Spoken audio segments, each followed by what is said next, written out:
Guys, आज हम बना रहे हैं पनीर भुर्जी, जो बिल्कुल रेस्टोरेंट और ढाबे को टक्कर देने वाली ज़बरदस्त पनीर भुर्जी बनके तैयार होगी। तो हमने पनीर भुर्जी बनाने के लिए 4-5 प्याज, अदरक का टुकड़ा, हरी मिर्ची और लाल टमाटर और पनीर लिया, जो कि हमने घर में ही बना के तैयार किया है। तो पहले हम प्याज को कटिंग करेंगे, जिसे हम लंबा लंबा स्लाइस में ही कटिंग करेंगे। इसमें हम सारी चीज़ें कटिंग करके ही डालना। पनीर भुर्जी में सारी चीज़ें कटिंग करके ही डाली जाती है, तभी ये पनीर भुर्जी अच्छे से टेस्टी से बनके तैयार होती है। तो मैं प्याज़ों को सारे को ऐसे ही स्लाइस में कटिंग करके तैयार कर लिया। तो अब मैं अदरक को भी ऐसे ही छोटे छोटे बिल्कुल बारीक टुकड़ों में कटिंग करूँगी। तो मैं अदरक को बारीक करके तैयार कर लूँगी। और आप बताना आपको हमारी रेसिपी कैसे लगती है। अच्छी लगे तो लाइक कमेंट शेयर ज़रूर किया कीजिए।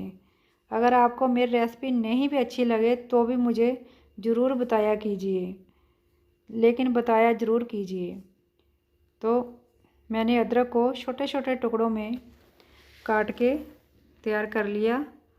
तो अब हम हरी मिर्ची लेंगे, उसको भी छोटे छोटे टुकड़ों में काट के तैयार करेंगे। सारी चीज़ें हम कटिंग करके ही लेंगे, तभी ये भुर्जी अच्छे से बनके तैयार होगी। अगर आप भी रेस्टोरेंट या फिर ढाबे में जाते हो पनीर भुर्जी खाने के लिए, तो आज के बाद आपको जाने की कोई भी ज़रूरत नहीं है। घर में ही हम वैसे ही पनीर भुर्जी बना के तैयार करेंगे, जो कि होटल वाली और ढाबे वाली बिल्कुल उससे भी ज़्यादा टेस्टी बनेगी। तो हमने हरी मिर्ची को भी काट के तैयार कर लिया। तो अब हम लेंगे एक टमाटर को भी हम छोटे छोटे टुकड़ों में ही कटिंग करके ही लेंगे। तो पहले हम इसे लंबा लंबा स्लाइस में कटिंग करेंगे, तो दोबारा से हम फिर से इसे छोटे छोटे टुकड़ों में काट के तैयार करेंगे। तो सारी चीज़ें हम कटिंग करके ही लेंगे। कटिंग करके ही ये भुर्जी तैयार अच्छी तरह से होती है। पनीर की रेसिपी मैं देना भूल गई। हमने घर में ही बनाया पनीर, तो हम फिर कभी आपको पनीर की भी रेसिपी देंगे कि हम कैसे घर में ही पनीर को बनाते हैं। तो कितनी अच्छी तरह से घर का ही पनीर है, इससे सब्ज़ी का टेस्ट दुगना बढ़ता है, जो घर की चीज़ होती है। तो हम पनीर को पहले स्लाइस में कटिंग करेंगे, फिर हम छोटे छोटे बारीक टुकड़ों में कटिंग करके तैयार करेंगे। आप हाथ से भी तोड़ के ले सकते हो, तब भी ये आसानी से मैश हो जाता है। तो अब हम फिर से इसे दोबारा से छोटे छोटे और बारीक टुकड़ों में कटिंग करके लेंगे इसे। तो मैंने थोड़ा सा कच्चा पनीर बचा लिया अपने बेटे के लिए, वो कच्चा पनीर खाता है, इसलिए मैंने थोड़ा सा उसके लिए रख दिया। तो मैंने पनीर को भी बारीक टुकड़ों में काट लिया। तो सारी सब्ज़ी और पनीर कटिंग हो चुका है। तो अब हम लगाएंगे इसका तड़का। तो हमने कढ़ाई ली, कढ़ाई में डाला है रिफाइंड ऑयल, और आप दूसरा तेल और कोई खाते हैं तो वो भी ले सकते हो। तो अब हमने इसमें डाला खड़ा जीरा और थोड़ी सी हींग डाली, और अब हम इसमें डालेंगे प्याज को। तो हमने प्याज भी डाल दिए और पलटे से हम थोड़ी देर इसे चलाएंगे। प्याज को हमें ज़्यादा कुक करने की ज़रूरत नहीं है, थोड़ा हिस्सा ही इसे पकाना होता है। तो पनीर भुर्जी में तभी इसका टेस्ट अच्छा आता है। तो हम थोड़ी देर प्याज को पका लिया। अब हम इसमें डालेंगे अदरक और मिर्ची को भी, तो उसे भी हम थोड़ी देर पलटे से चला के पकाएंगे। उसके बाद हम इसमें डाल देंगे जो हमने पनीर छोटे छोटे टुकड़ों में कटिंग किया था, तो उसको हम डाल देंगे। बाकी टमाटर वगैरह और मसाले वगैरह हम बाद में ही डालेंगे। तो पहले हम पनीर को पकाएंगे। पनीर अच्छे से पक के तैयार होगा तभी हम बाकी चीज़ें इसमें डालेंगे। तो अगर हम टमाटर पहले डाल दोगे तो टमाटर पानी छोड़ेगा, तो पनीर अच्छी तरह से कुक नहीं होगा। तो हम थोड़ी देर पलटे से चलाएंगे, मिक्स करेंगे इसे।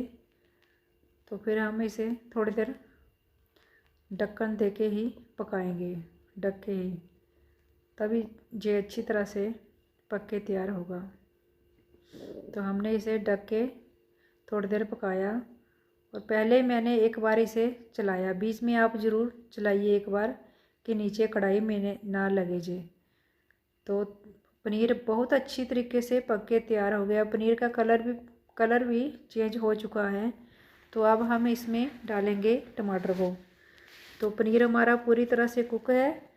तो अब हम टमाटर को पकाएंगे, थोड़ी देर टमाटर को करेंगे हम मिक्स, और इसमें डालेंगे स्वाद अनुसार नमक और थोड़ा सा लाल मिर्ची पाउडर और गरम मसाला,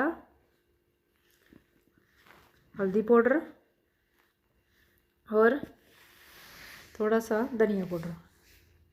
तो अब हमने सारे मसाले इसमें डाल दिए। तो थोड़ी देर मिक्स करके हम इसमें डाल दें, कुछ नहीं डालेंगे, अब इसे ढक के ही पकाएंगे। थोड़ी देर पकाना, अब इसको ज़्यादा टाइम पकाने की ज़रूरत नहीं है। तो थोड़ी देर पकाने के बाद अब हम फिर से इसे चेक करेंगे। तो हमारी पनीर भुर्जी बिल्कुल पक के तैयार हो गई है। टमाटर भी साथ में बिल्कुल ऐसे मिक्स हो चुके हैं। तो हमारी टेस्टी सी पनीर भुर्जी बनके तैयार हो गई है। आप इसे रोटी के साथ खा सकते हो, दाल चावल के साथ खा सकते हो, पराठे के साथ भी खा सकते हो, किसी के साथ भी खाओ, बहुत ही टेस्टी लगती है ये। तो अब हम इसे एक कटोरी में निकाल के दिखाएंगे कि कितनी अच्छे से हमारी पनीर भुर्जी बनके तैयार हो गई है। आपको हमारी रेसिपी थोड़ी सी भी अच्छी लगे तो प्लीज़ लाइक कमेंट शेयर ज़रूर किया कीजिए। तो हमारी पनीर भुर्जी बनके तैयार है। कितनी अच्छी तरह से बनके तैयार हो गई, और आसान भी तरीके से हमने बनाई है, ज़्यादा ताम झाम वाली रेसिपी भी नहीं है। तो कितनी अच्छी लग रही है पनीर भुर्जी, देखने में भी अच्छी लग रही है, खाने में भी उतनी ही टेस्टी लगी जे। तो आप भी ऐसे ही बनाइए, खाइए और सारे परिवार को खिलाइए। अगर मेरी रेसिपी थोड़ी सी भी अच्छी लगे तो लाइक कमेंट शेयर ज़रूर किया कीजिए। तो मिलते हैं अगली रेसिपी के साथ, तब तक के लिए थैंक यू, धन्यवाद।